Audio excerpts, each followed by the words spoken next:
Assalamualaikum warahmatullahi wabarakatuh. Perkenalkan, nama saya Reza Andri Semara dan rekan saya Deliana Sungguh, Alisa Pratama Gustariani, Gifan Syaraf Sanjani, Adriel Alvinur Deanovan akan mempresentasikan PKN tentang demokrasi yang akan dimulai oleh rekan saya. Assalamualaikum warahmatullahi wabarakatuh. Perkenalkan, saya Lily. Saya akan mempresentasikan slide kedua hingga slide keempat. Demokrasi.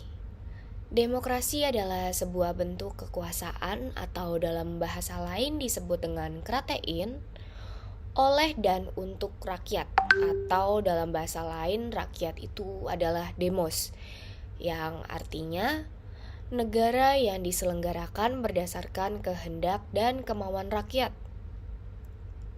Meskipun rakyat berkuasa atau government of rule by the people, tetapi dalam prakteknya UNESCO menyimpulkan ambiguous atau ambiguity, yaitu ketidaktentuan tentang lembaga-lembaga, yang artinya demos bukanlah rakyat keseluruhan tetapi hanya populus tertentu, yaitu mereka yang berdasarkan tradisi mengontrol akses ke sumber kekuasaan atas hak prerogatif dalam pengambilan keputusan yang berkaitan dengan pemerintahan. Awal dari demokrasi di Yunani. Pemilihan langsung atau dalam bahasa Inggris disebut dengan direct demokrasi sebanyak 300.000 orang dalam satu negara, dan hanya warga yang resmi yang berhak mengikuti pemilihan ini. Mulai dari budak belia, pedagang asing, perempuan, dan anak-anak tidak berlaku. Dalam perkembangan zaman modern, tidak semua warga negara dapat langsung terlibat dalam perwakilan. Hanya mereka yang mempunyai kemampuan dalam membangun pengaruh dan menguasai suara politik yang dapat terpilih sebagai wakil dalam pemilihan ini. Magna Carta 1215 oleh Raja John Lackland. Peristiwa ini tidak saja sebagai suatu kemenangan parlemen atas raja, melainkan juga kemenangan rakyat dalam pergolakan Bill of Rights di Inggris, bahwa raja menyetujui dan menjamin hak dan privilege sebagai imbalan untuk penyerahan dana bagi keperluan perang. Reformasi Eropa Barat atau revolusi agama semulanya baik-baik saja, hingga lama-kelamaan menjadi pecah perang antara kerajaan dan juga agama.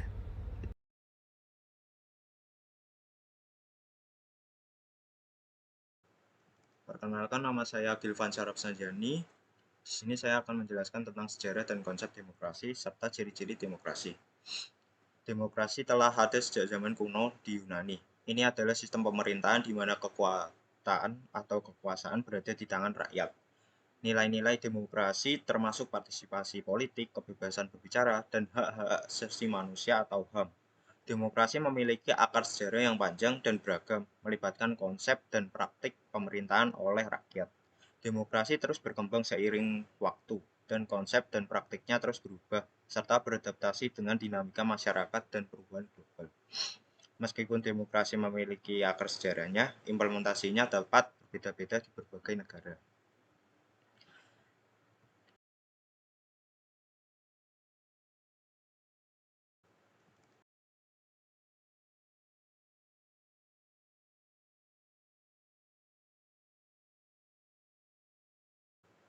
Perkenalkan, nama saya Gifan Syaraf Sanjani. Untuk ciri-ciri demokrasi sendiri, yang pertama ada pemerintahan hukum. Pemerintahan dan semua warga negara berada di bawah hukum yang sama. Hukum harus diterapkan dengan adil dan setara bagi semuanya. Yang kedua ada kebebasan berpendapat. Masyarakat memiliki hak untuk menyatakan pendapat mereka tanpa takut represi. Media yang bebas dan independen juga mendukung berjalannya demokrasi. hak asasi manusia. Yang ketiga, demokrasi biasanya didasarkan pada prinsip-prinsip hak asasi manusia yang mencakup kebebasan berpendapat, berorganisasi, berserikat, dan hak-hak lainnya. Yang keempat, ada pemilihan umum. Rakyat memiliki hak untuk memilih wakil-wakil mereka, dan pemilihan umum dilakukan secara berskala dan orang-orang dapat memilih pemimpin dan perwakilan mereka. Yang kelima, ada check dan balance. Adanya mekanisme pengawasan dan keseimbangan antara kekuasaan eksekutif, legislatif, dan yudikatif untuk mencegah penyalahgunaan kekuasaan. Yang keenam, ada pertanggungjawaban pemerintah. Pemerintah yang terpilih harus bertanggung jawab kepada rakyat. Mereka dapat diberhentikan atau digantikan melalui pemilihan umum jika kinerja mereka dianggap tidak memuaskan. Yang ketujuh, perlindungan minoritas. Demokrasi harus melindungi hak-hak minoritas dan mencegah tirani mayoritas. Ini mencakup perlindungan hak-hak kelompok yang mungkin menjadi minoritas dalam suatu masyarakat. Yang ke-8, sistem kepemilikan swasta dan ekonomi pasar. Sebagai besar, sistem demokrasi mempromosikan sistem ekonomi pasar dan kepemilikan swasta sebagai bagian dari model perekonomian. Yang terakhir, pendidikan dan informasi. Untuk menjalankan demokrasi secara efektif, masyarakat memerlukan pendidikan dan informasi yang memadai. Ini memungkinkan warga negara membuat keputusan yang berdasarkan pengetahuan, dan demokrasi adalah suatu bentuk pemerintahan di mana kekuasaan dan pengambilan keputusan berada di tangan rakyat atau wakil yang mereka pilih. Penting untuk dicatat bahwa implementasi demokrasi dapat bervariasi di seluruh negara dan mungkin memiliki nuansa khusus sesuai dengan budaya, sejarah, dan kondisi sosial politik setempat.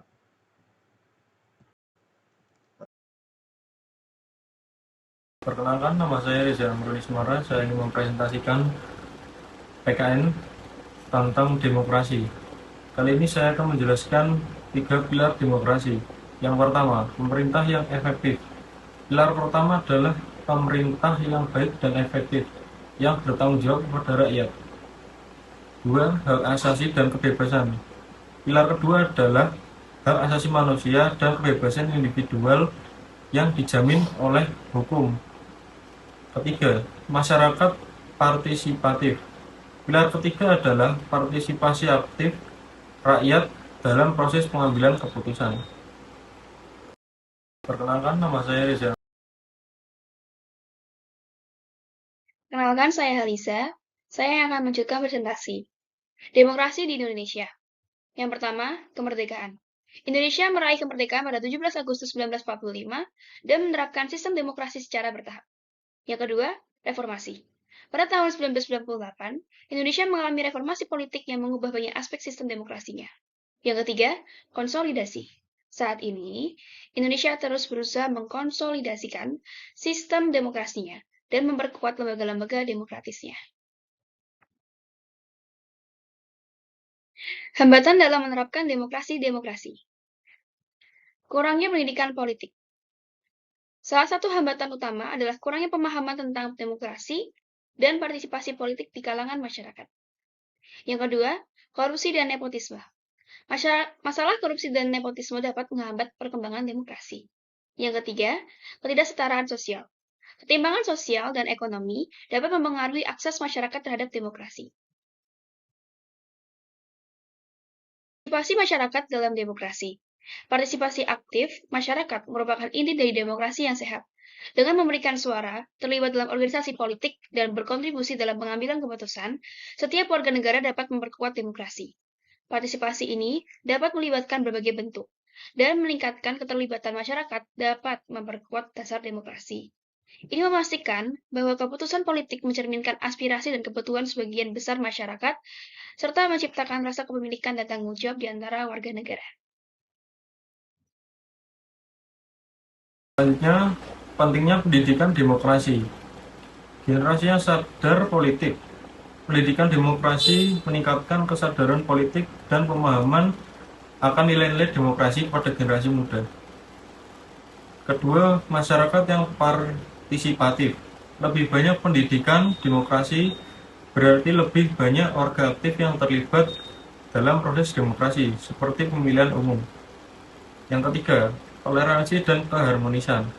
Pendidikan demokrasi juga membantu menciptakan masyarakat yang lebih toleran dan harmonis, dengan menghargai perbedaan pendapat dan mengutamakan dialog. Selanjutnya, beberapa sistem demokrasi. 1. Demokrasi langsung. Definisi pada demokrasi langsung, rakyat secara langsung terlibat dalam pengambilan keputusan. Mereka memiliki hak untuk memberikan suara langsung dalam berbagai keputusan politik. Contoh sistem ini dapat ditemui dalam referendum atau pemilihan umum di mana rakyat memberikan suara untuk menentukan kebijakan tertentu. Nomor 2, demokrasi representatif. Definisi ini, rakyat memilih wakil-wakil mereka dalam pemilihan umum, dan wakil-wakil ini membentuk parlemen eksekutif yang misalnya adalah Perdana Menteri. Dipilih dari anggota parlemen, contohnya seperti Inggris, Kanada, dan Australia. Yang ketiga adalah demokrasi sosial. Definisi demokrasi sosial adalah menggabungkan prinsip-prinsip demokrasi politik dengan ekonomi sosial.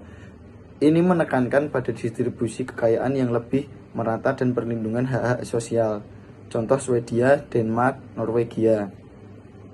Yang keempat adalah definisi dalam demokrasi terpimpin. Tokoh atau kelompok tertentu memiliki peran yang signifikan dalam membentuk kebijakan dan mengarahkan proses keputusan. Contoh, meskipun kadang-kadang disebut sebagai demokrasi pemimpin, model ini mungkin memiliki elemen otoritarisme. Penting untuk dicatat bahwa negara menggabungkan elemen-elemen dari beberapa model ini, dan implementasi demokrasi dapat bervariasi secara signifikan tergantung pada konteks sejarah, budaya, dan kebijakan setempat.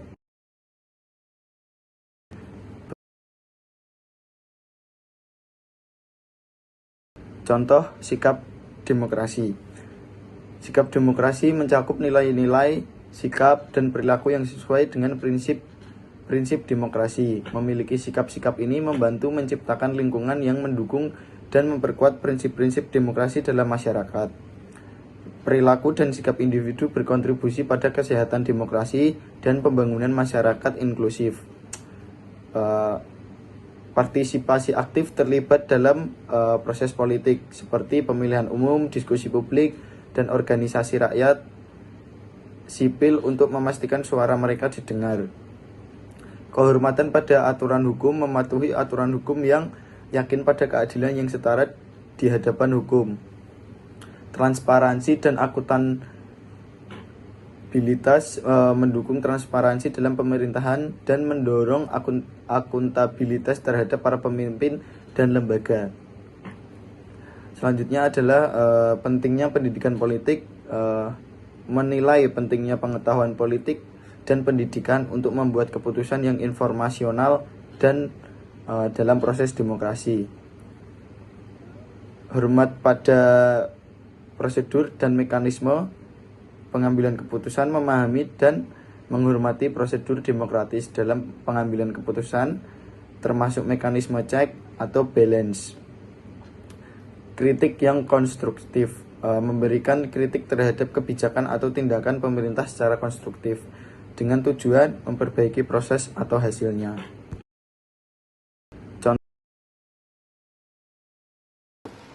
yang terakhir ada prinsip-prinsip demokrasi. Prinsip-prinsip demokrasi mencerminkan nilai-nilai dan norma-norma dasar yang membentuk dasar dari sistem pemerintahan demokratis. Meskipun interpretasi dan implementasinya dapat bervariasi untuk membentuk landasan dasar bagi sistem demokrasi yang berfungsi dengan baik dan menghasilkan pemerintahan yang responsif terhadap kebutuhan dan aspirasi warga negara, memiliki prinsip-prinsip sebagai berikut. Kedaulatan rakyat. Prinsip ini menyatakan bahwa kekuasaan politik berasal dari rakyat. Kedaulatan rakyat berarti bahwa rakyat memiliki hak untuk mengatur dan memerintah diri mereka sendiri melalui perwakilan atau langsung. Yang kedua, hak asasi manusia. Demokrasi menghormati dan melindungi hak asasi manusia, termasuk hak-hak seperti kebebasan berpendapat, beragama, berkumpul, hak atas keadilan, dan perlindungan dari diskriminasi. Yang ketiga, aturan hukum. Demokrasi memerlukan pemerintahan yang tunduk pada hukum. Aturan hukum menjamin bahwa tindakan pemerintah sesuai dengan norma-norma hukum yang berlaku dan memberikan perlindungan kepada semua warga negara. Yang keempat, pemilihan umum yang bebas dan adil. Prinsip ini menekankan pentingnya pemilihan umum sebagai mekanisme utama untuk menentukan perwakilan dan pengambilan keputusan. Pemilihan harus dilakukan secara bebas, adil, dan terbuka. Yang kelima, ada partisipasi aktif dan inklusif. Demokrasi mendorong partisipasi aktif dari semua warga negara dan proses politik. Ini mencakup hak untuk memberikan suara, menyuarakan pendapat, dan terlibat dalam pengambilan keputusan.